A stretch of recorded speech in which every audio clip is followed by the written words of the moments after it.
Classic Ferraris are exciting, whether race cars or street cars. They sound great, look great, and are fun to drive.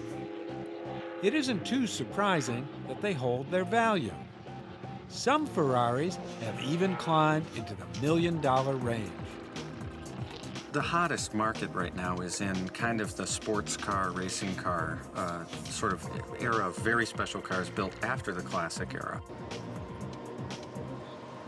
These rare cars have really climbed in value as wealthy baby boomers start collecting the cars of their dreams. There's sort of a nostalgia for kind of the last of the sporting days of racing when kind of owning these fast cars was sort of it was sporty. It wasn't a big corporate effort to make the fastest car and to field a team and to send these big teams of people out to win races. It was about kind of the courage of the driver and the speed of the machine. The desire to own and race cars made famous years ago revved up the vintage racing craze. To me, getting them out on a track, recreating what really happened back in the 20s, 30s, post-war in vintage racing is, kind of really one of the real reasons that the sport is so popular. One reason these Ferraris have become so valuable is because so few were made. There certainly aren't enough vehicles that were produced in the day to provide for the demand that there are for the vehicle, for the buyers that are out there today. While many cars stand out, almost all collectors desire to own a Ferrari. I think that Ferraris have had a mystique about them almost from the day they were produced. And they've always been a collectible. Everybody wants one. It's a whole thing about the Ferrari name just immediately evokes, sort of competition and a great sound and gorgeous looking cars. But what happens too is with Ferraris, like any other make, there's only a few cars that are considered to be great, and they command a lot of money today, in the hundreds of thousands, and in some cases in the millions of dollars. Some of the very early Ferraris have become almost priceless. What we have here is it's a 1947 166 Spider Corsa with a serial number 002C.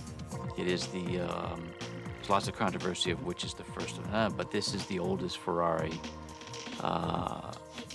that we know in the world today. There is another car that's claiming to be perhaps the earliest racing Ferrari. They're both important cars, whichever is the original one, because it was the evolution of the Ferrari in the post-war period when he started racing. It was his first racing car.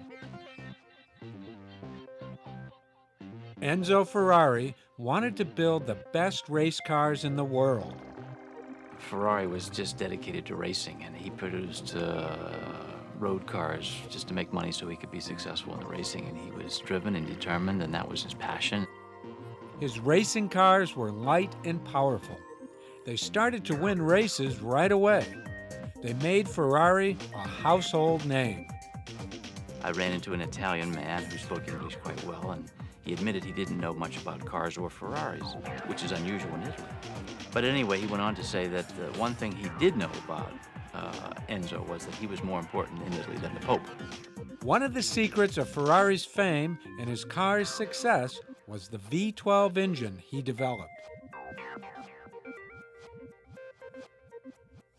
In America in 1953, Chevrolet had only 6-cylinder cars. It had no V8s or V anythings. Ford still had the V8 flathead only, all with simple carburation. Now here's Enzo Ferrari in 1953. He has a 12-cylinder car. He has overhead cams. And on top of this 250mm, he has 3 giant 4-barrel carburetors. So he's well ahead of his time. Lots of RPM, lots of noise, lots of horsepower, lots of get up and go in 1953. There's the reason for the legend. The 375 Millimiglia, or MM, is another legendary Ferrari. Basically, it just epitomized, the large capacity Ferraris, if you like. They were muscular-looking cars, and they sounded like it, and they really went at a tremendous pace. It produced well over 300 horsepower, extremely fast and very easy to drive. In its day, this car was capable of speeds well in excess of 160 miles an hour. You know, when you hear a 12-cylinder Ferrari coming down the road, you know it. This incredible performance wasn't cheap.